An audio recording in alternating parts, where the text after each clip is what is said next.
ببینید آقای دکتر، به نظر من کسایی این حرفو میزنن که از دعوا میترسن. ببخشیدا. ترس؟ منو ترس خانم شیرزاد؟ خانم کتک کاری کار حیواناته. من اگه با این سطح سواد و فرهنگ و تمدنم پاشم برم تو خیابون بخوام دعوا کنم، دیگه با حیوانات چه فرقی دارم؟ هیچ. آخه میدونی من یه پسر خاله دارم، اونم از دعوا میترسه، بعد همش همین حرفای شما رو میزنه. خب شاید ایشونم از دعوا نمیترسن، آدم متمدن و با فرهنگی هستن. نه خیر، اتفاقا اصلا متمدن نیست، خیلی هم بی فرهنگه، ولی از دعوا میترسه. خانم شیرزاد، خشونت هیچ وقت راه حل نیست خانم، هیچ وقت.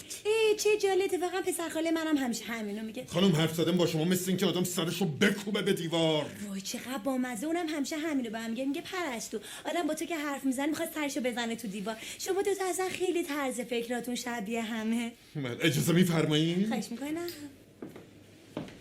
وای کاش این دوتا رو با هم دیگه آشنا کنم. آقای دکتر افشار، پسر خاله.